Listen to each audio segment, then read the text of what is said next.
in your belt. Man, Everyone's I going to be don't, I trying to don't get know one. if I should say this. Do I say this now? Go ahead and say it.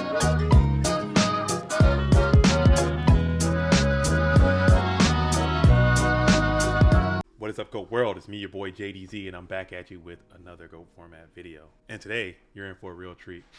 I have someone with me today that is truly special. This person needs absolutely no introduction. So many tops and titles. I can't even list them all. A true icon and pioneer of the game. Someone whose legacy is firmly cemented in the format and in Yu-Gi-Oh history in general. A true champion, fresh off of their most recent victory in FLC, Mr. Dale Bellido. Dale, please welcome to the program. I've been dying to get on this channel, and this is part of the reasons why I wanted to win that FLC. So I knew JDZ would shoot me this nice invite because Of course, of course. I don't know how I was getting on this channel otherwise. No, So no, no. That is absolutely incorrect. You were definitely welcome to JDZ Plays Ghost at any time. The newest FLC champion, Dale Bellido. So first, for anyone who doesn't know, all these Gen Zers we have coming into the Goat Format game, invading the game, who may not know who Dale Bellido is, can you please just kind of bless us with a little overview of your illustrious career and tell us about yourself and how'd you originally start playing and how'd you get back into the game if you took a break, and we'll do it like that. yeah, I mean, I'm almost as old school as it comes. I'm part of the second wave of professional Yu-Gi-Oh players, I Absolutely. guess. The very first wave was the Comic Odyssey, Overdose, teams, and we didn't really come out till 2005 because we weren't broadcasted Mm. like everybody else. But yeah, old school player with a brother that is far better than myself. Oh, where's he Has at? Why doesn't he play anymore? Let's talk about that real quick before you go he does into. not he does not need to play anymore. Okay. You know what? I had to play an extra couple years just to make sure that. So he has 4 wins, but I had to play a few more events after he stopped playing, so I could at least have more tops than him. Oh. So if he does anything else, I don't want none of that. I need it to end here. But That's no, Lazaro has a lot of love for the game still, and we still talk about it. Like whenever I have success, I'll mention it. He'll look at the deck. He'll think it's cool. He just doesn't have time.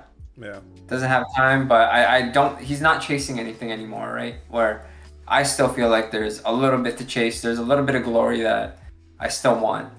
So Hey, you never. I don't think you can ever truly give it up. It's a competitive. It's a no. competitive drive. This itch to feel like you're almost there and you can continue to do it and you continue to play at a high level. But you've proven that. I mean, you've done this for almost 2 decades, like I said, playing at an extremely high level, and you've won Yeah. consistently for so long. Like, what do you think causes you to be able to be so successful for so long? The way I play is very different than the regular professional player. Like I'm very feel based. I'm very like I try to maximize my hand versus maximizing like what my deck could do, and a lot of times that could be the wrong way to play. And it's a little evident in the deck list that I have that I just recently done well with, and it's a lot of the theory that I've my own theory on looking at the current metagame. And there's threads all over, like on Duelist Grounds, for example. There's an old Duelist Grounds thread where it's a top 5, top 10 players of all time. Mm. I'm trying to not sound as arrogant as possible here, Oh, it's but hard. It's really hard, and it's really hard when you're talking about yourself and being yeah, good. It's hard to not come off as arrogant, but just pop off for a little bit. You're a champion right now. You just won FLC. Take your victory lap and just pop off. Go ahead. so in that thread, there's an older player. Well, an older player mentions in his top 10 myself, and he also mentions Lazaro, and he compares this as when you're playing Lazaro, it's more of a chess match, like this really back and forth chess match. Where when you play me, it's almost like a street fight. Like I showed you that video, that replay earlier. Right. I summoned the Kaiku into 3 sets on the first turn, right? Like there's theory, there's method behind my madness. I've always been known as like my playstyle is aggressive. The reason is like I'm also very adaptable, right? Like I understand Right. when I need to shift. I understand game states. But instead of letting my opponent dictate the game state, I wanna put the pressure first. So Okay. like how you kind of choose when you're how you kind of decide when you're in early game, mid game, late game. Some people use cards, the amount of cards that are in deck, but really what decides the game? The life points. So if I could get life points ticking really quick, I can make the mid game happen on turn 2, turn 3, right? And you have to start answering. So that's where the theory is going to come from this deck, right? Mid game is not turn 10. Mid game is 4,000 life points. Right. Okay. You know what? While we're talking about it, let's see. Let's go ahead. I'm gonna pull this deck up real quick for the folks at home so they can see it. So, Dale, here is your deck. A lot of people are anxious to know why you went with this deck. Why'd you go with these choices? Some of the ratios here are different than what people are used to seeing.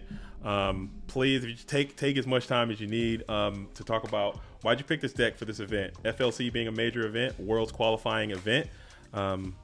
What was your analysis going into that metagame? What was your thought of the matchups you would face?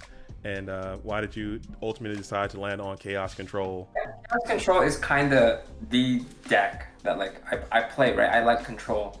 I like the control aspect. I like options. I like my opponent having to figure out how many ways I could answer what they do. I like the extra deck. So that's why I tend to favor control over turbo. I've had the majority of my success, if not almost all my success, with control variants. And I gotta point out that you are in fact the first person to win a major event this season with control-based strategy. So I'm a huge fan of control as well. So shout out to you for doing that, and thank you for keeping goats in goats. Much appreciated from me to you. But I'll let you continue on, please. Yeah, and it was just I played control, like I've done well with it in Worlds. Obviously, I came second in Worlds with the control deck, and then recently when I just came back, so last year, all of 2021, I had my invite from the year before, so I didn't take anything seriously at all. Absolute zero testing whenever I would play. So the majority of the GFC knows, or Goatformat community knows, or at least the higher up players, is whenever I play tournament on Saturday, I'm playing from work. I'm playing on my phone. I even hired an assistant at work so I could maybe sneak in a few games, but it's zero concentration, right? With that, I know I shouldn't be piloting control, so I would just pilot all last year. I piloted Reason Gate, I piloted whatever. I piloted Empty Jar, which is probably even worse than control. I should probably play control instead. But yeah, last year was kind of a write-off, and it showed at Worlds, right? Worlds, I loaded a deck that's not my style. I loaded Turbo, got to top 16, I think, but still did not like how linear that deck is. And everyone always talks about, yeah, it is linear, but it's powerful, right? It gets to all the strongest cards first. Everyone tries to anyone playing control tried to match that, right? Or tried to counter it. Well, obviously you try to counter it. And that was the original variant of what I played with. So in GFC 16, that was a Sunday. So I actually got to sit at home and play and focus. I ended up losing. I made it to top 8 and I lost that last round to Panda Burn, playing Decree Chaos Control. And I'm like, this deck, if I don't have Decree, I can't really, it's hard to push, right? Right. They have so many more answers. But Decree is very like, you draw it, you get it, you have another Decree, it's dead, right? And then, or it happens like they'll get behind it and they'll just start putting so much pressure on you. Your Decree ends up helping them a lot of times too. I noticed that when I play Decree. Yeah, like that's like Burn and Warrior. Warrior loves when they see Decree, right? Yeah. Like they love it. I mean, the monsters have free reign. So the stick, like I identified a lot of the sticking points in my opinion with control that I didn't like, right? I didn't like setting monsters. I didn't like having to rely on flips. I didn't like having to wait for Decree to start pushing, and I didn't like having to deal more than 8,000 life points. I also didn't like having to try and outspeed Turbo. Right. I mean, that deck is called Turbo for a reason, right? It gets all that stuff faster. So why am I wasting cards? And I also did not like having to try and outpace them. You can't outpace them unless you draw better. But if I draw better, why don't I just put cards that put me in better situations in there, right? Like Upstart, I hate Upstart in the sense where, yeah, you should do it because it makes your deck more optimized. You're only playing 39 cards, 38 cards, Right. but to deal that much extra more life point damage, exactly what I was telling you earlier about the mid game. How much longer does it take me to get to the mid game if I've upstarted him, and the only way I could abuse Faith is like I have to set this Faith because I'm playing triple Faith because I have so many spells to get another upstart. Now to deal 11,000 damage, how much more turns is that for you? So I cut upstarts out. I cut out the decrees because I felt like the decrees were game one. I mean, cool, it's there game one, but when they're expecting it, game two, game three, it's not as hot. Right. Right. Instead of, do you know if I'm gonna bring in decree game two or am I gonna bring it in game three? Which a lot of people didn't know when I was gonna bring it in, the ratio of decree coming in. But yeah, this is a control deck, but I called it Chaos Control Aggro only because I have beaters, right? I have beaters in place of the extra flip monsters. And it's very similar to the GFC 16 list where instead of going with Decree, I went with traps. Right. And the main theory behind this is to have primary, secondary, and tertiary push. My primary push is the beaters. Kaiku, DD Warrior Lady, Reaper, if you could get in there. Right? A lot of times, like, if I could go Reaper, if I could go first turn knock and set a flip, I'd rather go first turn knock, attack with the Reaper. Right? In the perfect world, everyone would want to do that. Right. But I wanted that option to have that there. So, and it's also a solid monster. But all four of those monsters require cards to answer. Like I mean, you require answers. Right. You have to answer those cards. So when that happens, the regular CC list only has two lines of attack, right? It has the flips, which are not really a thing because this also has flips if you want to count that. Mm-hmm. The flip pressure, which is there, but it has chaos monsters and it has 1,000 strict meta plays. So the way I build this is I build the beaters because I make them answer the beaters first. And when they're running out of answers for beaters, then the chaos monsters come. So that's when their secondary answers come. But by the time they answer the chaos monsters, if I need to get there, I have the last play being the fusions, being Thousand Eyes, being meta, right? Being the Suki lock, if I need to get there. And by the time I grind to there, they've already used all the resources to answer the first two. Or I flip it. I make chaos last, but I normally drop chaos earlier because it requires more cards to answer. Like for example, you see my match with Delinquent. He has to go book on my Kaiku, attack it. That book never comes up, but him having to waste a book there would have been something that I wouldn't have to worry about if it got to a point where I need to protect Thousand Eyes. So I make them answer me first. And a lot of the times, like sure, I'll attack with the Kaiku into a Faith, they'll let it go even if just to guarantee that the Faith flips and gets the card, but that leaves that Suki lock or takes the Faith off the board and now they have to answer this Kaiku. Warrior Lady is just a solid answer, damage. A lot of it is putting pressure early. And in my opinion, Dekoichi is not, it's one of the best monsters in Goatformat, but it's not anything different if it's not flipped and attacking. Like if you attack a set Deco, yeah. if I attack a set Deco with a Kaiku, they're just that Deco is being replaced with another card in hand. So it's like almost the Deco was just blocking. But they need to find the answer to the Kaiku. But finding the answer to the Kaiku means one less answer to possibly a sorcerer, or they have to waste a discard trap. And with a lot of people not playing power traps in their turbo list, so obviously like I have turbo in mind with this deck, and I also have warriors in mind too, right? Like chaos control is weak to warriors when all you have are little flips and you're susceptible to knocks. Susceptible to all the face down negate, all the set negate, right? Where if I put a Kaiku on you, yeah, your blade that could be 2k over it, but it's gonna take some time to get there. And I do have answers to a Kaiku that's not 2000. I have blockers to the King Tiger. Kaiku was kind of meant to be there to block Azura pressure, so they couldn't just really bouncing it. Like summon Azura, white goats, right? I'm like, all right, here's the Kaiku. You can't get to my life points, and now you have to commit to the board, or else I'm gonna swing past you.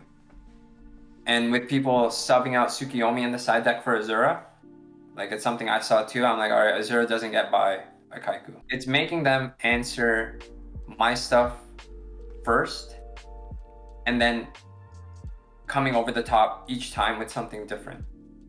Like, for example, if I lead off with the TR meta stuff because I drew that, so be it. Whatever they use to answer there, then I'll drop the beaters next. Then they gotta answer the beaters because the beaters aren't just like Berserk Gorillas. They're Kaikus that actually hinder what your deck can do. What it's weak to is standard chaos control, right? But I'm not worried about the standard chaos control, like the regular Thunder Dragon chaos control or like a mirror match, right? Because I know how to play that matchup really well, so I'm not too worried. But that's what this deck is weak to. This deck is weak to the less optimized version of, or maybe the more optimized version of chaos control, right? Double meta, I never wanted 3. I hate drawing them. Like they like meta is a partner card. It needs to be partnered with something else. It needs to be partnered with Sinister. It needs to be partnered with Scapegoat. And how awkward is it if you draw it the other way around, right? And without having triple faith, I don't need triple meta. That's a great point you brought up too, because I think that is one of the biggest points of contention that a lot of people had issues with when they saw the list. They're like, 2 metas, blasphemy. Oh, detox, yeah. I need my 3 metas, 2 goats. And it just seems like that is the one of the biggest issues that a lot of people had issues with was the 2 metas. And I would have to agree with you. I play 3 metas. I might have to try 2 now because I will break a meta like you wouldn't believe. Yeah, but because I hate having to go like sure, meta and faith is light dark, right?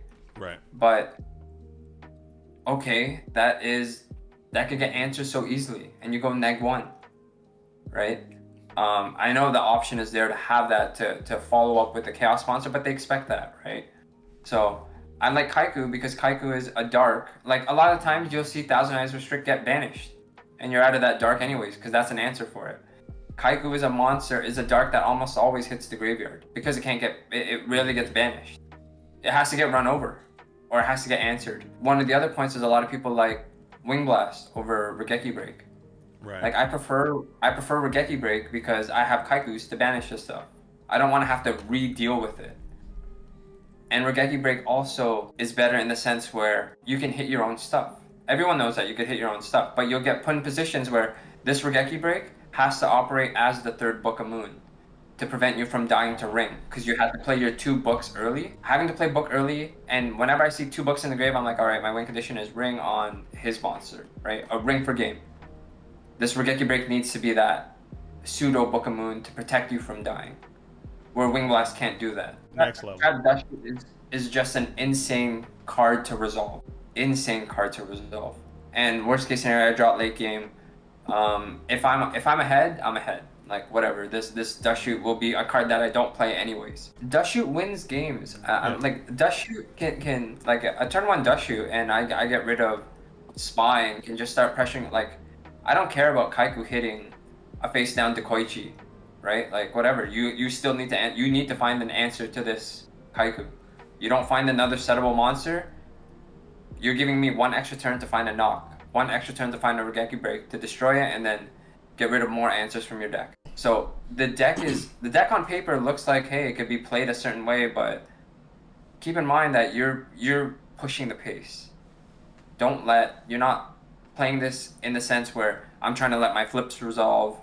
Like I don't put myself in those awkward positions where I'm like, all right, I'm gonna try and Suki lock you with Faith and TR and let you draw back, because when you're letting your opponent draw back up, you have less combo-y cards. I have monsters that stick, monsters that need to be answered.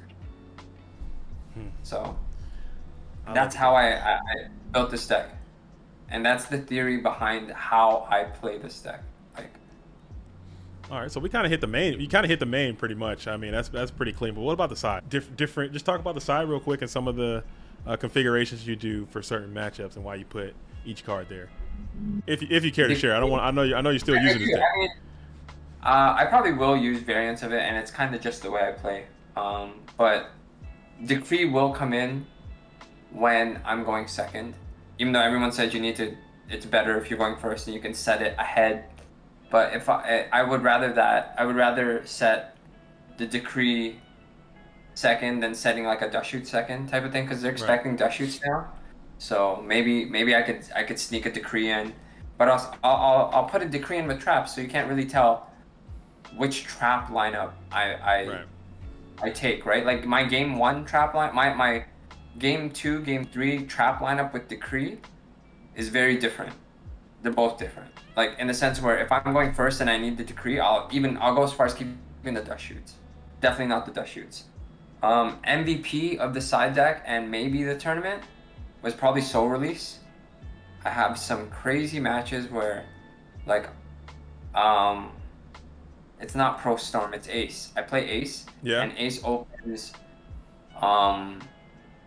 Thunder Dragon, Graceful, Pot, Set Faith, draw Sinister for my duo, and I'm pretty sure I go turn 1, duo him, and pitches Thunder Dragon and Sinister, and then I just go, all right, preemptive Soul Release, read the Faith face down, preemptive Soul Release, loot, banish all the spells, well, the 2 power spells, the Sinister and the Thunder Dragons, hit the Faith, making it a -1 Faith. So it balances out that. There's at least 3 or 4 where they open crazy and Soul Release kind of just shuts them off from answering me, from going, so shuts them off from going over the top with Chaos Monsters or getting more advantage with Faith, where it lets me back into the game and they can't pressure, they can't get by the Kaiku, they can't get by, or the Reaper Shot is connecting, right? And it's netting all that advantage back. Smashing Ground, because a lot of people do bring in, so Smashing Ground covers obviously the aggro matchup, but it covers the recruiter matchup too, where you see other people go creature swap, like Moxie's goes creature swap, but that doesn't let you cover the recruiter matchup. Sure, you still have metas. I have metas and Smashing Ground. Plus, I also have meta and Smashing Ground for Warriors, right? I'd rather take the monster off the board. Only attacking with 1 monster a turn just lets them back in. Again, I like to control tempo. I like to get games done quick. Swords is when I bring in Decree against Warriors, it just buys me some time. Lets me, like, Chaos control with more cards and a Decree up just helps me set up game or helps me claw back. Mystic Walk, self-explanatory. I chose not to side for Stein because once people started to side for Stein just a little bit, that deck vanished. And the fact that Matt Uber, Stein Master, decided not to run Stein I think is kind of evident, even though he's running a variant of it. Had a little Stein splash in there. He can't get away from his roots. He had a little. It was in there, but if he already feels that it's getting weak, it's just I felt need not to side for it. Mobius is for that matchup, the Panda Burn matchup, to deal with the stall cards, not necessarily the burn. Obviously the stall. Azura for the Chaos Control matchup, just it's an extra light, and Azura's also for the Recruiter matchup because I see, obviously the king himself Delinquent, and his brother running. They're back. Running Recruiters, so like it covers 2 matchups. So I like a lot of the majority of the side cards cover multiple matchups outside of like the niche. Mind Control, with having just Mind Control and Soul Release, I don't need to side too much for Turbo, the best deck. So it's obvious that my main deck is kind of set for that. And Gorilla over Zambria. Like, again, Gorilla covers Rogue decks, and it covers Warrior, right? And in Rogue, it also, like, for example, against Delinquent, I'm going to use Delinquent because it's like the last match I played. Shout out, huge shout out to Delinquent, by the way. He's the king. You gotta shout out the king. Gotta shout out. Big shout out to Delinquent. Maybe he can come on to the program at some point. You know, he is a true champion in all sense of the word. Hey, if I didn't beat him, he might be here. He might. I don't know. Shout out to Delinquent, but yeah, that was tough coming from losing to beat Delinquent like that. But Big shout out to what I he's know. doing. I mean, yeah. Hey, if I got to take down a king, I might as well earn it, right? Right. So, The hard um, way, the long way. I like it. my boy BG, he also covers the matchups where people bring in King Tiger, and I kind of felt that with in the recruiter matchup, bringing in more beaters, like he does not want to keep like I don't know if he plays the creature swap variant, but people don't want to keep creature swapping against a deck that plays goats, right? No way. Yeah. So I go over and they try to come in with maybe King Tigers, and then Berserk Gorilla just goes to town. And for example, Berserk Gorilla in that matchup eats up a mind control, where now that's one less card that I have to worry about him mind controlling a Faith to regain momentum because he had to use it on the early pressure. You have to use your answers for the chaos control cards in other spots where it lets me resolve all my crazy chaos control stuff when I need to, if I need to. So yeah, on paper, this deck is basic, right? But there's layers. To me, this is how I view this, and it's three three plans of attack, and if I get to the third one, that means you survived the first two and you used all your answers to try and live there. And I have free reign. I have free reign now because you have no answers and I've already picked out all your stuff. Your Book of Moons were meant to shut down a Kaiku. Your Regeki breaks were meant to answer my flips. And the other reason I like Regeki break over Ring Blast is when you're facing down a Kaiku, you need that in the grave. You don't want to put it back on top of their deck, right? Then you got to answer it again. You got to capitalize on your Chaos Monsters. You got to drop the Chaos Monsters. But that means, okay, you put your Chaos Monster out. Let me TR it instead. Because I'm always holding. I always have extra. So it's not just, I mean, if you're Wing Blasting just one Kaiku dropping a BLS and I'm top decking, yeah, I probably lost that game anyways. Right. Didn't matter if it was Regeki or Wing Blast. You might get some serious detractors coming in talking Regeki break over Wing Blast. A lot of people don't feel that way. I know it's a very touchy subject in this new age metagame about Wing Blast and Regeki. Yeah, it's different, right? Like for me, the reason I like Regeki break is it's multi-purpose, target my own stuff, but I don't mind killing something so I can banish it. That makes sense. That is my main logic behind the deck is people are playing too slow with. They're trying to resolve flips. They're trying to outspeed Turbo with upstarts. They're trying to do too much of the same thing. And that's why I personally I don't like Turbo because Turbo is predictable. And Thunder Dragon CC or Decree CC is predictable too. I have the same flips as you, but I also have the option to go into TR, which you can answer easily. That's why they put the Tsukiyomi in. But yeah, I mean the deck was built with an aggressive mindset and an aggressive game plan to put damage on the board and make you answer my stuff sooner and make your Solemn even worse. Like if you Solemn, great. I only need 2 attacks.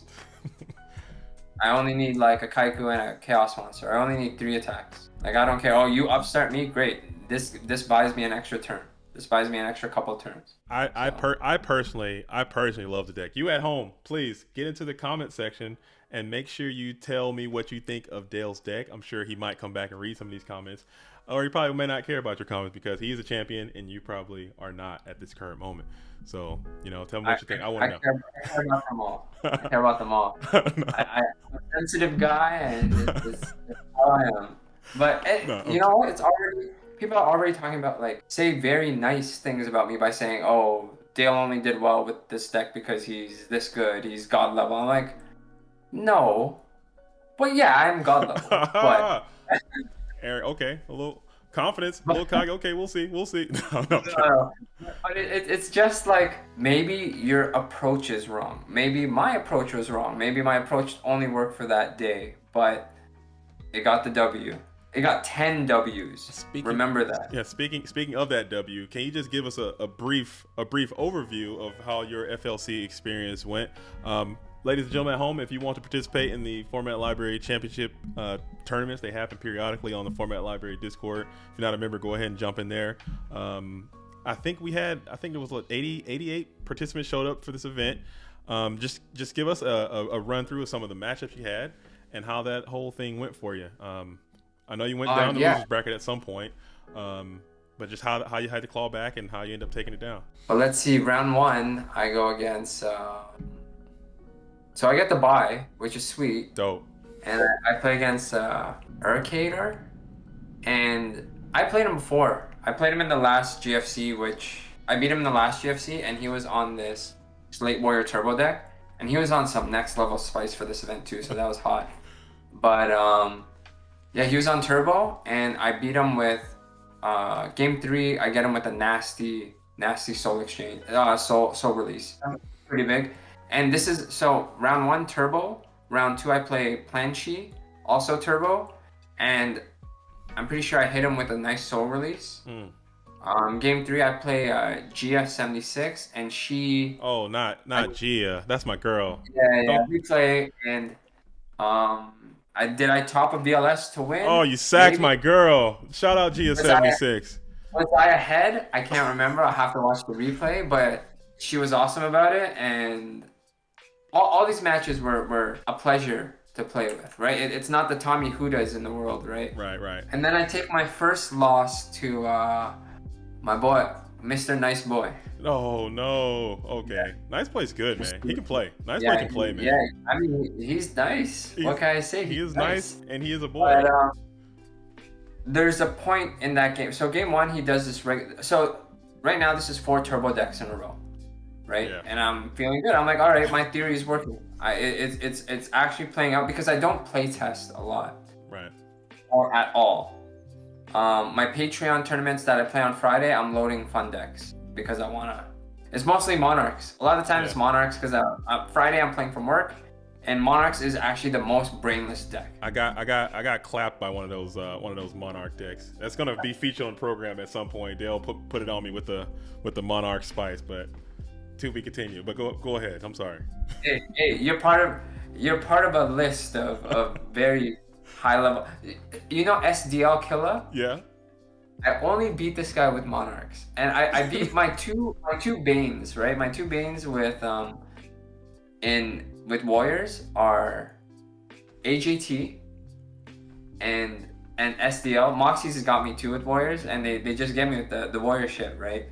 But no, I got both these guys with Monarch, so they're on my little Monarch tombstone where I write their names.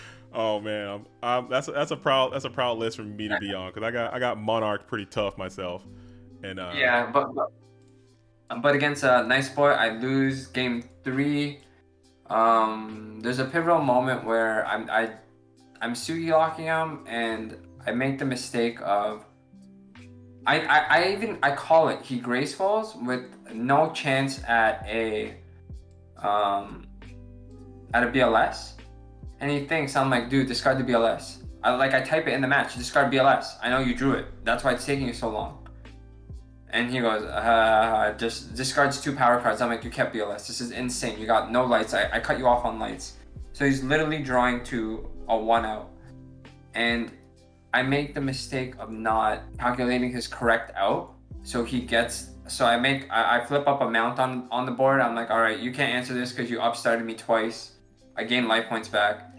And he plays his whole hand to crack my field. And I'm like, oh, shit. I didn't calculate that. And then masterclass by Nice Boy. What can I say? Excellent game, but I do lose that, and I drop to losers bracket. That was round 4. It would be my 4th round. Okay, 4th. Or my 3rd round. So round 4. Ace. I run into Ace right away, and Ace gets me with some. I think he gets me with some turbo stuff. Game 1. Another turbo deck. So. Right. I end up. Ace is that matchup I'm talking about where in game 3 he opens the nuts. I'm like, well. And then I soul release, attack a Faith, and then he's sitting on a BLS that can't be played. And Reaper comes down, I think, beside a Kaiku and starts shooting his hand. I can't remember. And then Fancy Diesel the next round. Very familiar with Fancy Diesel. I'm more familiar with him than he is with me because I play on alts. Yeah, and he's a grinder. I mean, whenever, so I'll play maybe 1 game a night, like if I wake up and or if I can't sleep and my wife's already asleep and I'm like, and the laptop's beside me or I'm on my phone, I'm like, I'll load up a match on one, and I happen to play Fancy Diesel like every time. And we've traded games, but I'm familiar with this warrior deck. And in game 3, I go smashing ground. I make a very interesting play where a lot of people, like the commentators, were like, "Oh, I smashing ground, then I summon Spirit Reaper," and they're like, "Oh, he could get torrential here." I'm like, "Yeah, the reason behind this is if I summon Reaper and I smashing ground, he's more likely to solemn there, right? Right. And then now I'm just eating damage, or it's 3 solemns and a book to 1 torrential and 1 ring, right? Ring is gonna go through regardless, but he's more likely to waste a neg 1 book, or not even neg 1, 1 for 1 book, if you've already summoned the Reaper. Right. So that's why I lead off with the smashing ground. There's no point in summoning it. If torrential is his only thing, then wow. But And you Reaper got just kind of takes. torrential You for got it. You Reaper got seems it. like a pretty decent trade in itself. But yeah, a Reaper swings I think 3 times into 5 back rows or 4 back rows and connects each time. So that's way better than having to set a faith or set something, right? Set a faith to recycle this Book of Moon that you can answer type of thing. And then I'm in top 4 or top 8, and this is exactly where I lose in GFC 16 a couple weeks ago, where I'm heartbroken.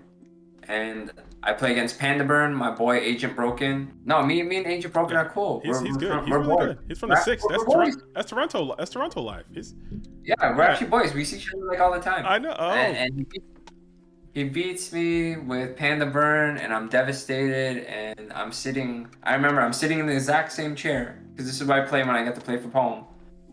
Looking at my screen, not having dinner yet, just totally dejected and like, I wasted my whole Sunday.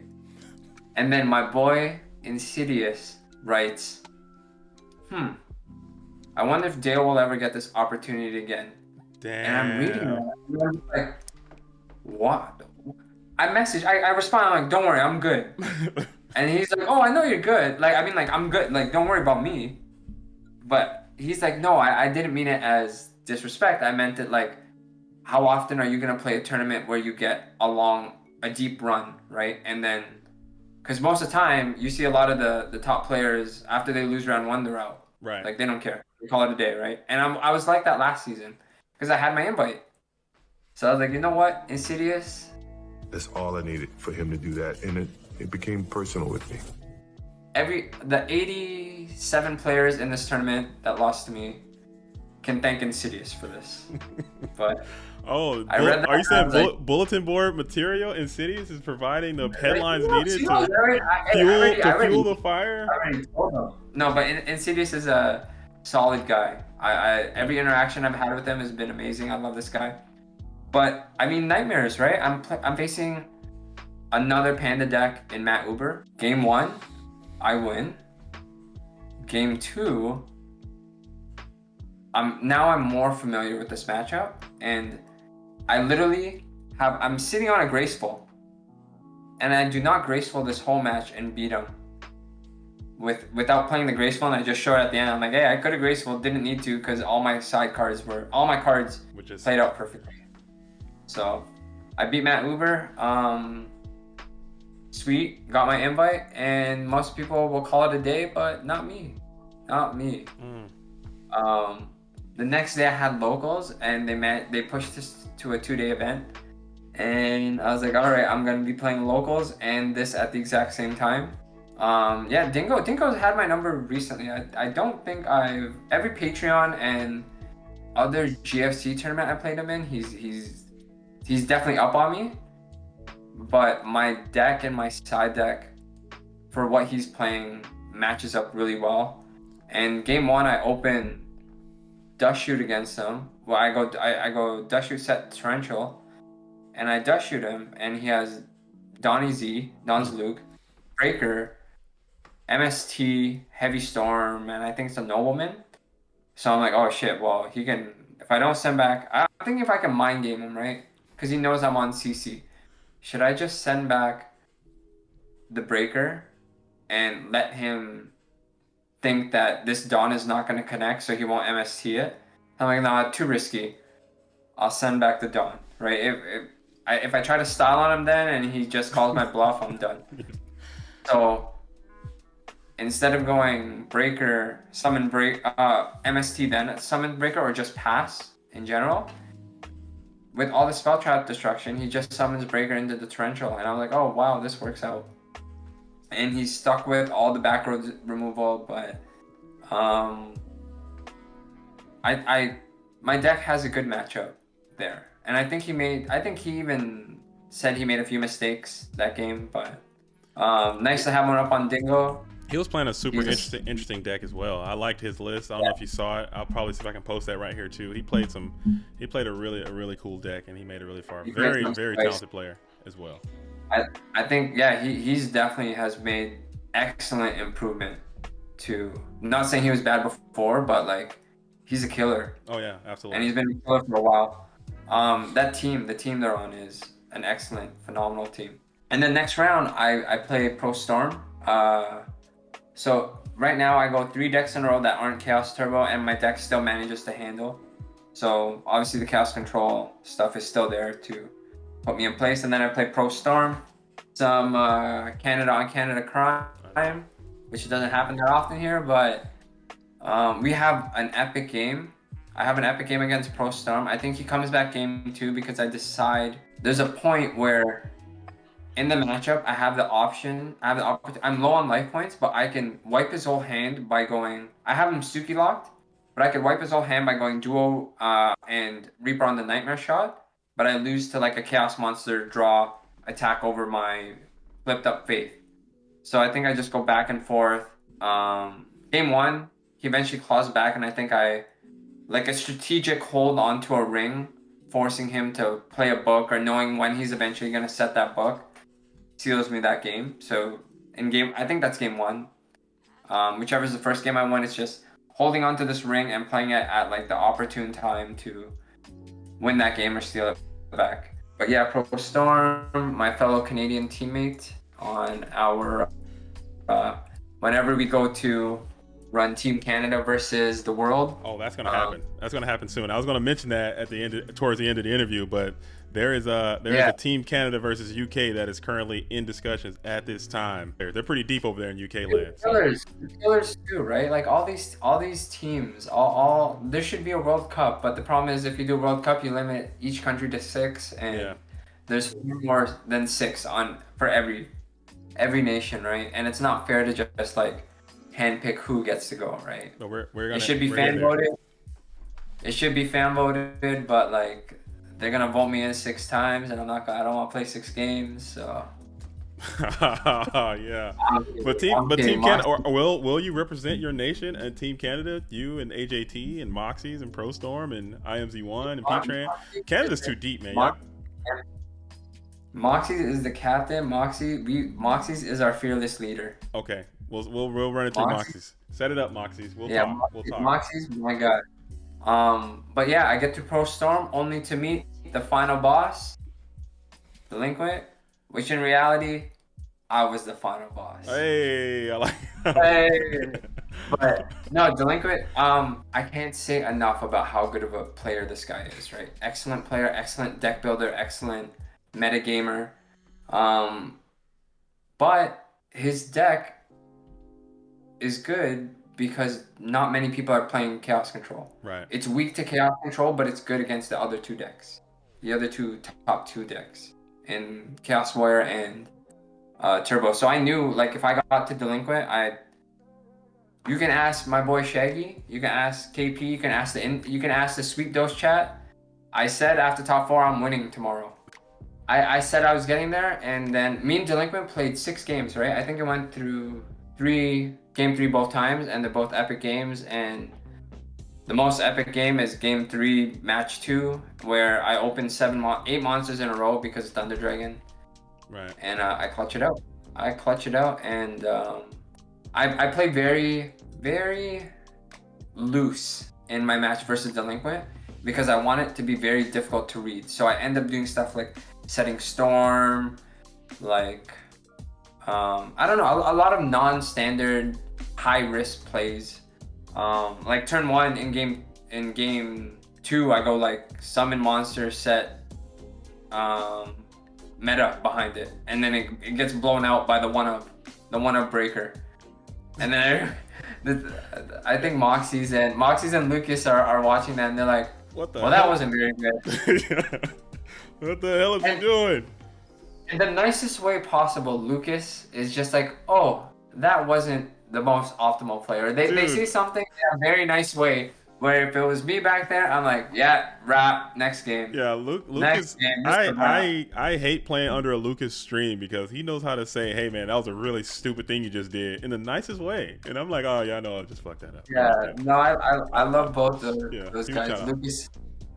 Lucas, the streamers I love, but yeah, I end up getting it over Delinquent, and I know the deck matches up really well to Delinquent, especially when I got to see the way he wanted to answer me was with King Tiger. Like, perfect, Berserkerilla, and then I have my Smashing Grounds. I don't need any more. If you're gonna put your decrease up, all good. I'm free reign. All I have to do is keep you off your power play on Zaborg, and in game 1, I think I grind all the way down for him making a push. I think I flip up a Storm and then pull it all the way back when he has advantage and he doesn't see. I don't know if he sees it coming or not. Obviously, he doesn't see it coming, or maybe he sees the comeback coming and just doesn't have the stuff to answer or stop it. Yeah, he said he misplayed somewhere in there, one of those games. I remember reading a comment somewhere he posted that he misplayed, but that's not. I think. Yeah, he said he threw away one of the games. I would have to. I think if you're interested, and I know this interview is going long, but if you're interested in coming back and doing a deep dive analysis breakdown of that match, all those games, I think that would be something that people may be interested in seeing. Looking at that game and some of the lines you took and why you made those decisions, I would love to have you come back here and do that with me, because so I can learn. Because I'm trying to get on your level. I mean, it's a long way to go, but I'm trying, and I can benefit from that. We all can, I think. Yeah, we all can. And you know what I'll do? 100% for it. I'll send you all the replays, and you can choose which one is the most intriguing to you. Okay. And then we'll break down that one. I know because I know for sure that people are going to want to see the championship round. They're going to see that in its entirety. But I definitely we can pick a few more and just kind of go through and just talk about why you made those decisions in those spots, and I can kind of tell you what I would have done, and you can be like, hey, this is why that's wrong. I think that would be a huge.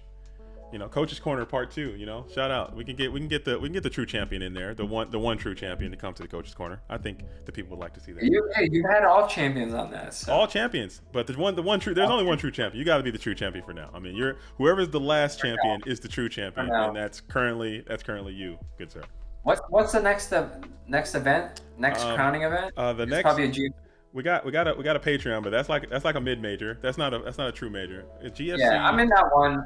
But I loaded a meme deck, so. And then there's another Patreon World Qualifier on the 27th. Shout out if you don't know. Go ahead and join up for the Patreon and join in and see if you can get your Punch Your World ticket on the 27th of March. It's going to be another chance to do that. Patreon, but they're good events, but those aren't major events. They're limited, right? Yeah, they're limited, right? There's a barrier. So every the GFC and the FLC and obviously the Worlds, those are the major premier events. And if you can get one of those in your belt every man, I don't know if I should say this. And obviously the Grand Prix as well. I think I would count those as majors too, because that's what we want to do. We want to get back to playing in person, real life. Do I say this now? Go ahead and say it. Drop I'm gonna win a GFC this season. Oh man, you heard it here, folks. One more time. Damn. Hold on.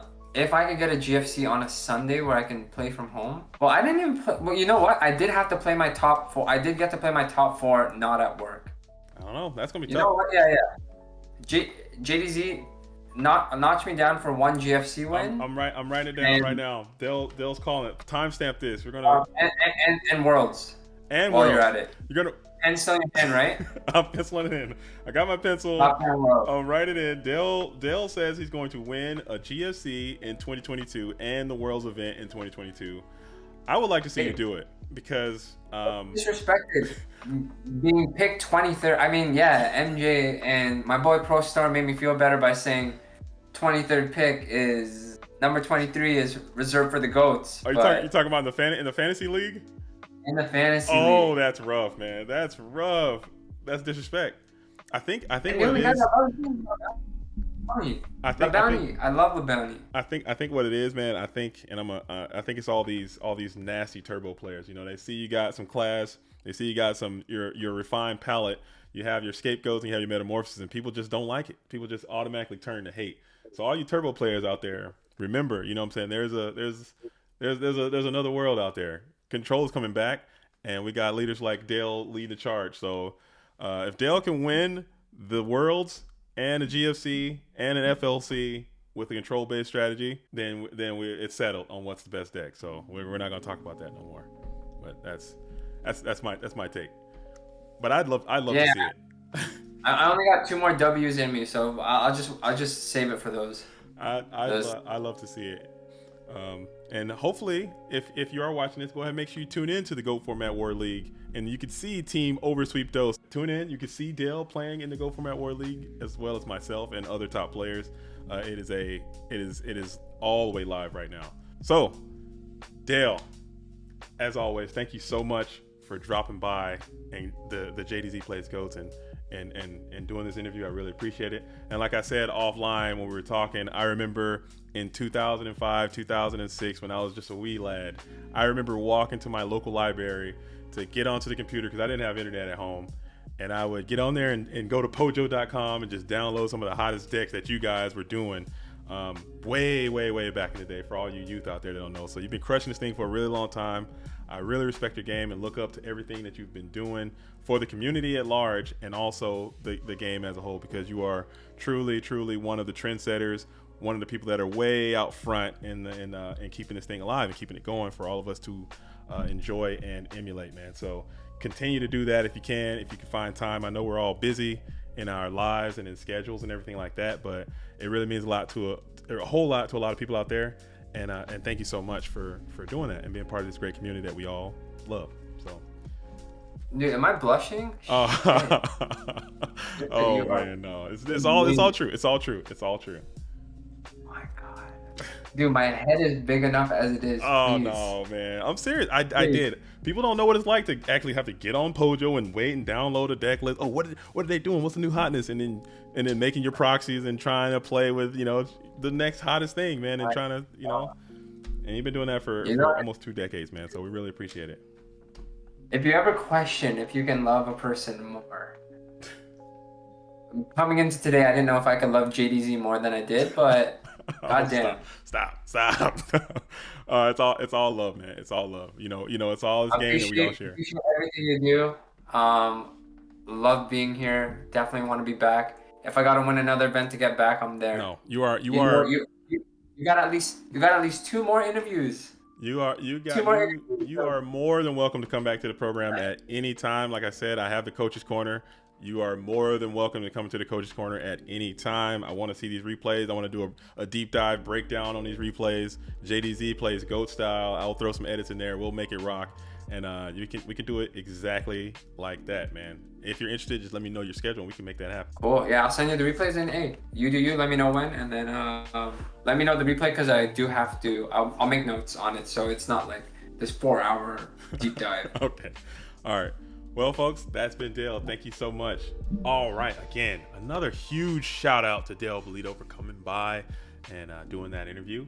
Tell me what you think about the deck. Tell me what you think about Dale. Tell me what you think about the tournament experience. Tell me what you think about Goatformat as a whole right now. Do you agree with Dale's theory? I know I sure do. I think it's something that I might implement in my gameplay immediately. Also, as always, make sure you go ahead and like, share, comment, and subscribe. If you want to hit the notification bell and be notified whenever I'm putting a video out, go ahead and do that too. You never know who's going to be swinging by the program. As always, I've been JDZ and I play Ghosts. Thank you for watching.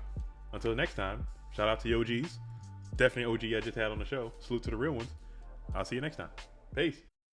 This program was made possible by the Corporation for Public Broadcasting and by contributions to your PBS station from viewers like you. Thank you.